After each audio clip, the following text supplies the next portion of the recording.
नमस्कार साथियों। पूरे देश में परीक्षा का माहौल बना हुआ है।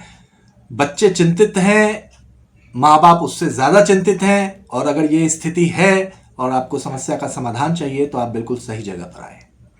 आज हम चर्चा करेंगे कि आखिर परीक्षाओं पर एक तो लिखकर हम विजय पा सकते हैं, दूसरा हम सही प्लानिंग से विजय पा सकते हैं। देखने में यह आ रहा है कि बच्चे परीक्षा को लेकर उतने चिंतित नहीं है जितने कि माँ बाप चिंतित हैं। परीक्षा देनी बच्चों को है और चिंतित माँ बाप है। इस स्थिति से हमें पहले निकलना होगा। और परीक्षा कोई बच्चा आपका पहली बार नहीं दे रहा है। यदि आप पेरेंट्स हैं तो आपके लिए कि बच्चा आपका पहली बार परीक्षा अटेम्प्ट करने नहीं जा रहा। उसने 9th तक परीक्षाएं दी है, प्री बोर्ड तक एग्जाम दिए हैं, उसके बाद वो 10वीं की परीक्षा लिखने जा रहा है। और 12वीं में यदि आपका बच्चा है तो वो 11वीं को 10वीं को पास करके 12वीं में आया है। तो परीक्षा तो नई है ही नहीं। नया क्या है? हवा। नया क्या है? बाहरी दबाव। बाहरी दबाव दोस्तों का, मेरे दोस्त के इतने मार्क्स आ गए। पेरेंट्स इस बात की तुलना अक्सर करते हैं कि रिश्तेदार में मेरे भांजे का, भांजी का, भतीजी का, मेरे कलीग के बच्चे का। तो ये चिंता हम खुद क्रिएट कर रहे हैं और इन चिंताओं पर हमें खुद से ही बाहर आना होगा। बच्चों को चिंता ट्रांसफर ना करें। और बच्चे, यदि आप सुन रहे हो मुझे, तो अपने को पहले एक व्यवस्थित प्लान के साथ लेकर आइए। और व्यवस्थित प्लान के साथ जब आप एग्जाम देंगे तो आप देखेंगे कि आपका आउटपुट अब तक किए गए ट्रायल से ज्यादा अच्छा होगा। जहां अब तक आप 75 ला रहे थे तो 85, 95, 80 था तो 90। जहां पर भी आप अभी रुके हो उससे 10 अंक बढ़ के आपके अंक आएंगे। अगर आप तैयार हैं तो चलिए मैं शुरू करता हूं आपसे। पहली चीज जो आपको ध्यान रखनी है उस प्लानिंग को करते समय, एक अपना रियलिस्टिक टाइम टेबल बनाए। रियलिस्टिक टाइम टेबल से अभिप्राय कि हम ऐसा नहीं कि 18 घंटा उसमें स्टडी टाइम लिख दें या 18 घंटे की स्टडी करने का प्लान करें। अगर आप 18 घंटे स्टडी की प्लानिंग करते हैं तो आप 2 घंटे भी नहीं पढ़ पाएंगे। तो पढ़ाई का घंटा 6 से 8, इससे ज्यादा ना पढ़ें। इतने में पढ़ाई हो जाती है। अगर जिसने 100% मार्क्स लिए हैं उनसे भी अगर आप जाकर बात करेंगे तो उसने यही कहा होगा कि 8 से 10 घंटे, 6 से 8 घंटे काफी होते हैं। दूसरा, पर्याप्त नींद लें। यदि आपने 8 घंटे से कम की नींद ली, 7-8 घंटे आपने अपने रूटीन में नहीं रखा सोने के लिए समय, तो आपकी तैयारी अधूरी रह जाएगी। क्योंकि दिमाग को याद करने के लिए 8 घंटे की नींद चाहिए ही चाहिए और आप अभी बच्चे हैं। तीसरी बात, खूब पानी पिए, डिहाइड्रेशन के शिकार ना हो। कई बार ऐसा होता है कि परीक्षा से 2 दिन पहले बच्चा पानी नहीं पीता है, हम पानी पीना छोड़ देते हैं, हमें घबराहट होती है। तो जब आप पानी पिएंगे तो आपकी जो मनोस्थिति है वो बेहतर होगी, आप कूल और काम होंगे। जो चीज आप पढ़ रहे हैं, जो चीज आप याद कर रहे हैं, उसमें आपको सहायता मिलेगी।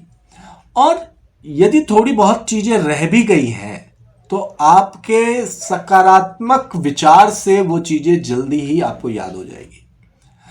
पॉइंट नंबर 5, यदि आप सोने से पहले इस बात को डिसाइड कर ले कि कल सुबह उठकर मुझे पढ़ना है, और पढ़ने का जो टाइम टेबल है उसको आप इस तरह से फिक्स करें कि जो सबसे कठिन परीक्षा है आपकी, या जो सबसे कठिन आपको सब्जेक्ट लगता है, मैथ है, साइंस है, किसी के लिए सोशल साइंस, किसी के लिए हिंदी, किसी के लिए इंग्लिश, कुछ भी हो सकता है। तो जो आपका कठिन सब्जेक्ट है आप उसको ज्यादा समय दें।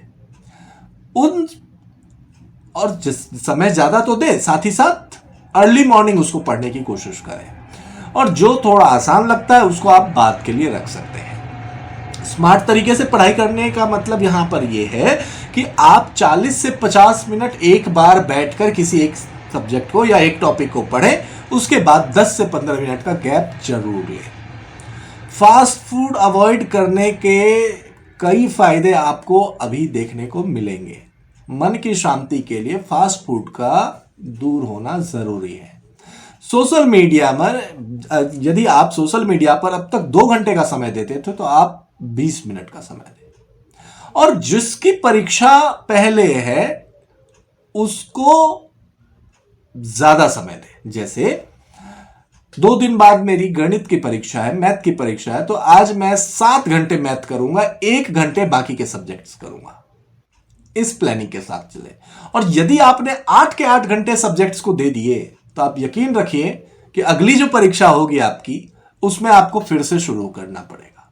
ऐसा लगेगा मानो सब कुछ शुरू हम फिर से कर रहे हैं। तो जो अपना रिदम है, जो अपनी कंटिन्यूटी है, आप उसको ना तोड़ें, क्योंकि यदि आप कंटिन्यूटी तोड़ देंगे तो दिक्कत यहां पर यह आएगी कि आप जैसे ही किसी टॉपिक को उठाएंगे तो आपके सामने वो मैथ वाली चीजें निकल कर आएंगी, क्योंकि आपने 8 घंटे माइंड को फिक्स कर लिया था कि वो मैथ ही पढ़ रहा था। तो माइंड से डेटा को वाइप आउट करना, रिलोड करना, ये एक टेक्निक होती है। तो 7 घंटे आप उस पर्टिकुलर सब्जेक्ट को पढ़िए जिसकी परीक्षा है। इसके अलावा 1 घंटा आप अदर सब्जेक्ट्स को दें। 40 से 50 मिनट के बाद उठना जरूरी है। उठकर आप वॉक कर लीजिए, उठकर आप कुछ मीठा खाइए, उठकर आप अपने मनपसंद सॉन्ग्स को सुनिए। हाँ, चाय और कॉफी से दूरी बनाकर रखें। नकारात्मक विचारें इस समय अनायास ही आ जाती है, और ये आपके साथ ही नहीं है, ये किसी के भी साथ हो सकता है। और आज का जो माहौल है, यहां नकारात्मक विचारों का आना एक सहज प्रक्रिया है। तो ऐसे में हम बचे कैसे, ये एक चुनौती है हमारे लिए। तो यहां पर आपको इस बात का ध्यान रखना है कि जब भी आपका मन डाइवर्ट हो रहा हो, आपको ऐसा लगे कि अब थोड़ा सा जो है मुझे रिलैक्स होना चाहिए, या फिर सोते समय कई बार ऐसी स्थिति आ जाए कि मैं शायद ना कर पाऊं, मेरे अच्छे अंक नहीं आएंगे तो क्या होगा, मेरे दोस्त मुझे चिढ़ाएंगे, मेरे पड़ोसी आकर जब मुझसे पूछेंगे पड़ोस वाले अंकल तो मैं क्या जवाब दूंगा या दूंगी। इस चीज को लेकर जो चिंता यदि आपको आ रही है तो आप इस बात का विशेष ध्यान रखें कि 2 मार्क्स कम आने से आपका बहुत कुछ नहीं बिगड़ेगा, और यदि आप ज्यादा चिंता करेंगे तो 2 मार्क्स नहीं, आपके 20 मार्क्स कम आएंगे। आप बुरा ना माने, लेकिन सच्चाई यही है। जो बच्चे एग्जाम में ज्यादा टेंशन लेते हैं उनके साथ यही होता है कि जो अब तक वो परफॉर्मेंस कर रहे थे, परीक्षा के बाद उनका परफॉर्मेंस और डाउन हो जाता है। परिणाम क्या होगा इसकी चिंता ना करें, तैयारी कैसे करनी है इसकी चिंता करें। और मैं अपने पेरेंट्स से कहना चाहूंगा कि डियर पेरेंट्स, इस बात का विशेष ध्यान रखें कि परीक्षा बच्चों की है। आप बच्चों के लिए कंफर्ट जोन तैयार करें, ना कि उसको बात बात पे ताने दें कि नहीं पढ़ोगे तो क्या होगा, पढ़ते रहो, कुछ मत करो, सिर्फ पढ़ते रहो। सोते जगते हर समय यदि आपने उसको पढ़ाई पढ़ाई पढ़ाई कर दी तो पढ़ाई वैसे भी नहीं कर पाएगा। और दौर बदल चुका है। पहले के दौर में जहां हम और आप पढ़ते थे वहां पर बोझ होती थी पढ़ाई, लेकिन आज का जो सिस्टम है यहां पर बच्चा कम पढ़कर ज्यादा मार्क्स ला सकता है। बस आवश्यकता है सही तरीके से दिनचर्या बनाने की, सही प्लानिंग करने की, रियलिस्टिक प्लान बनाने की। यदि आपने हवाई वाली प्लान बना दिया कि हम 18 घंटे पढ़ेंगे तो वो कभी नहीं हो सकता। तो इस बात का विशेष ध्यान रखें। दूसरा, अपने बच्चों की तुलना किसी और से ना करें। 10वीं कक्षा में आप क्या मार्क्स लेकर आए थे आज आपसे कोई पूछने नहीं आता, या इन बच्चों से भी 20 साल बाद कोई नहीं पूछेगा। जब ये 20 के हो जाएंगे तो इनसे कोई नहीं पूछेगा कि तुम्हारे 10th में क्या मार्क्स आए थे, 12th में क्या मार्क्स आए थे। वैसे भी 30 के बाद मार्क्स मैटर नहीं करता, इस पर हम कभी और चर्चा करेंगे। 30 के बाद मार्क्स और 40 के बाद सैलरी, कोई चिंता नहीं होती इस बात की, सब एक पायदान पे होते हैं। तो सेम बच्चों के ऊपर अनावश्यक प्रेशर बनाकर उनके परफॉर्मेंस को गिरने ना दें। जो कर रहा है, जैसा कर रहा है, पॉजिटिव सपोर्ट करें उनको। यदि आपको उनको डांट भी लगानी है तो पॉजिटिव डांट लगानी है, नेगेटिव नहीं। क्योंकि आज के बच्चे बहुत मासूम होते हैं, सेंसिटिव होते हैं, और आए दिन देश दुनिया की खबरों में क्या घटना घट रही है इस बात से हम सभी रूबरू हैं। तो इसका विशेष ध्यान रखें। हमें बच्चों का कंपेनियन बनना है, उनके कॉन्फिडेंस को तोड़ना नहीं है।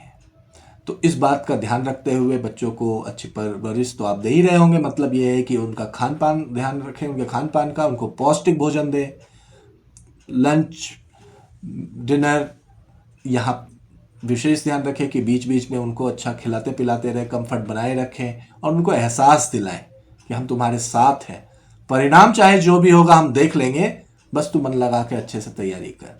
आपके 2 लाइन से बच्चा इतना मोटिवेट होता है और अच्छा परफॉर्मेंस देता है। इस तरह से आप प्रयास कीजिए और मैं उन सभी बच्चों को फिर से कहूँगा, बेस्ट ऑफ लक बच्चों, तैयारी अच्छे से करो और अपना माता पिता का नाम रोशन करो। आपके साथ ब्लेसिंग है ईश्वर की, माता पिता की, आस पड़ोस के सारे जो रिलेटिव्स हैं। Best of luck.